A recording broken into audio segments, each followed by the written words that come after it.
Donald Trump says that any Jewish American who votes for Democrats hates their religion and hates Israel. Okay. The 2024 Republican nominee made those comments yesterday during a podcast interview. Take a listen. Why do the Democrats hate Bibi Netanyahu? I actually think they hate Israel. Yes. I don't think they hate it. I think they hate Israel. When you see those Palestinian marches, even I'm amazed at how many people are in those marches. And guys like Schumer see that, and to him it's votes. I think it's votes more than anything else, because he was always pro-Israel. He's very anti-Israel now. Any Jewish person that votes for Democrats hates their religion, they hate everything about Israel, and they should be ashamed of themselves. Gosh, speaking of being ashamed of themselves, my God, here's a guy that runs around and trashes the United States of America every day because he's not president. He trashes the United States of America before he is president, despite the fact that before and after the United States, as I say all the time, strongest economy in the world, easily, strongest military in the world, easily, the most soft power in the world, easily, the greatest institutions of higher learning, easily, the greatest medical doctors and healthcare professionals in the world, easily. You could go down the list.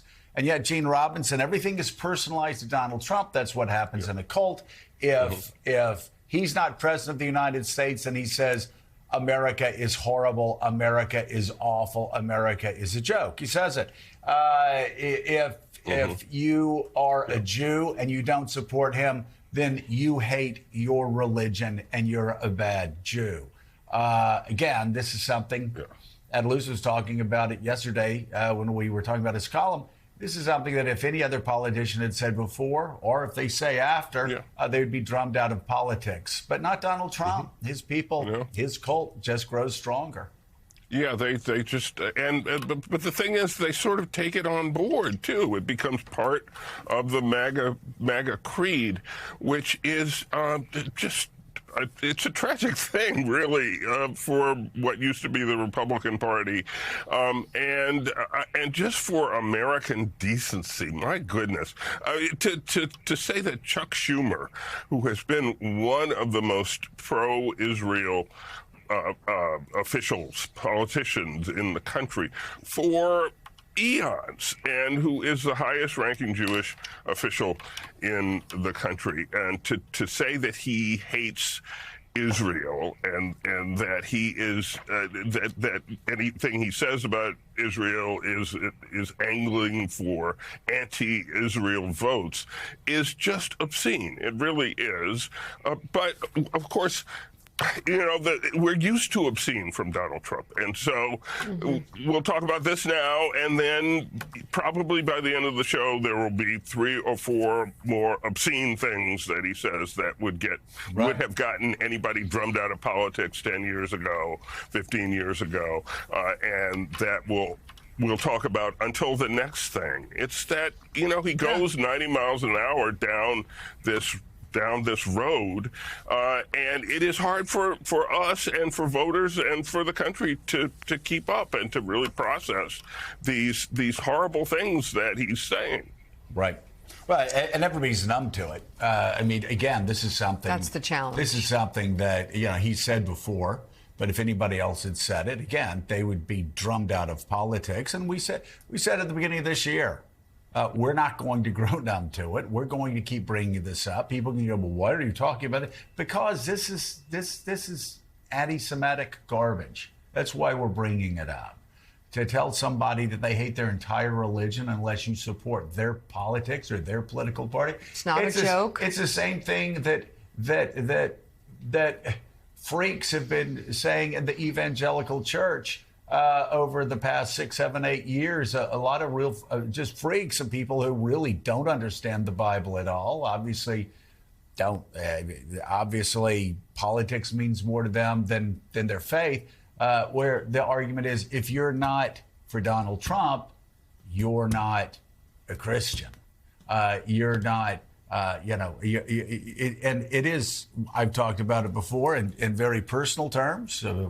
my mom's funeral, and Tim Alberta told a similar story. I mean, these people are not well. They are in a political cult, and that's Very why Donald vulnerable. Trump can say this, get away with it, and why we bring it up, because you could be numb to it if you want.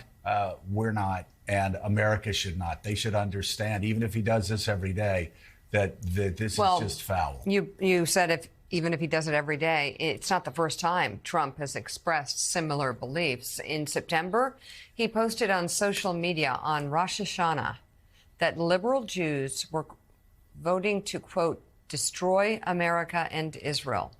As president, he also said that American Jews were showing, quote, great disloyalty to Israel by voting for Democrats. And in a statement yesterday, Trump's 2024 campaign manager called the Democratic Party, quote, a full-blown anti-Israel, anti-Semitic, pro-terrorist cabal. Richard Haas, again, the disinformation spews so easily from their lips and their pens and their word processors. It's almost like, it's almost like Orwell said, fascists are much better with propaganda.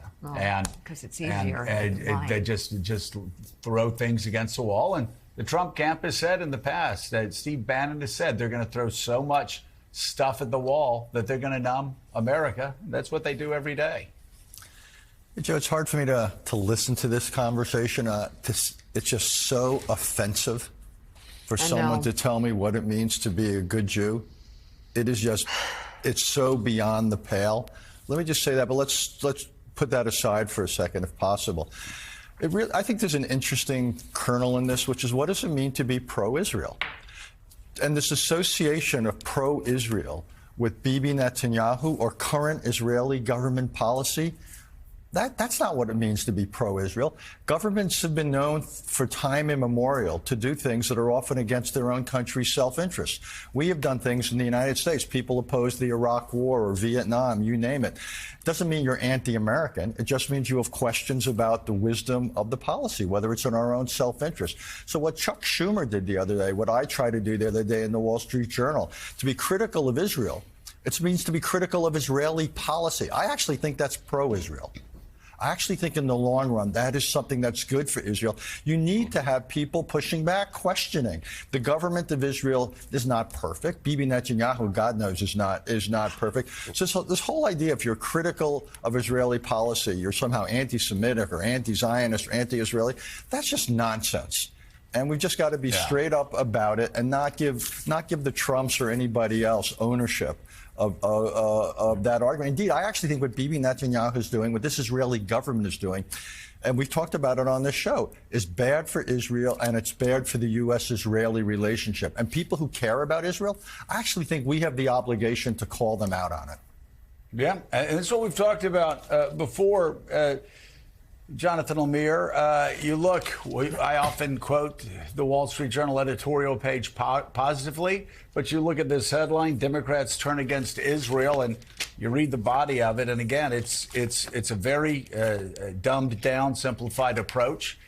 There are those of us who have supported Israel for our entire lives, I would say adult lives, but this goes all the way back to me being a young kid and being in church. We always have supported Israel, but the suggestion that you have to support Bibi Netanyahu, you have to support policies that deliberately undermine the possibility of there ever being peace in between Israel and the Palestinians, the idea that you have to support total war at a dense space where we understand, I guess. Maybe the Wall Street Journal editorial page doesn't understand it in this case. I guess other people don't understand it.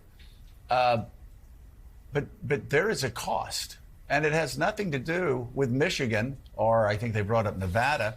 It has nothing to do with what happens in 2024. It has a lot to do with what happens in 2029, 2034, 2044, Israel's future. And this lie, and I said this yesterday, you just have to put it out there again. This lie that if somehow Israel doesn't do a carpet bombing of Rafah that Hamas will spring back to power? I spent this weekend talking to people across the Middle East, to foreign policy experts, and I had one question. The question was the same. Is Hamas ever going to be in charge of Gaza again? Everybody said, no, that's over. Their best hope, their only hope, is escaping the tunnels and getting the hell out of Dodge. They will never, ever regain power in Gaza. And this argument somehow that they are is ridiculous. You have a lot of Arab countries that want to come in and help the United States and help them rebuild.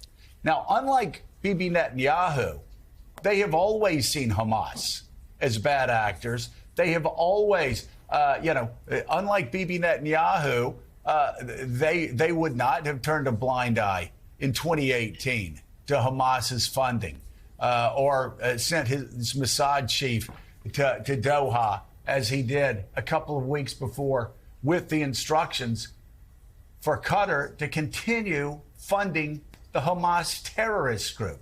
That's what he did. That's what he's done. And they're defending Bibi Netanyahu and saying that Chuck Schumer is somehow not strong enough in his pro-Israeli positions. I mean, we could go down the list of what Bibi Netanyahu has done to make Israel weaker, to make them open to that attack.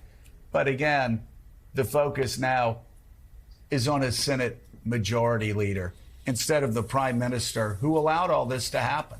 Right. Hamas may not rule Gaza again, but if there is that carpet bombing campaign, it's going to radicalize more people who live in Gaza, making life that much more dangerous for Israel and the West. And certainly no government is infallible. It's a sign of patriotism at times when you criticize your own government, even as you love that country. And people who do love Israel, whether they live in Israel or live abroad, do have the right to say, look, I love this nation, I love Israel, but I disagree with this particular government, this particular prime minister. And you know who is doing that? President Joe Biden, who is a significant Zionist, who has been pro-Israel for his entire political career, who comes of an age where U.S. support for Israel was completely reflexive. He still feels that way. But he also now believes that Netanyahu is self-interested, is trying to prolong the war to remain in power, and is conducting it the wrong way. And that's why we've seen this break. That doesn't mean the president doesn't support Israel. He does. But it's about Netanyahu.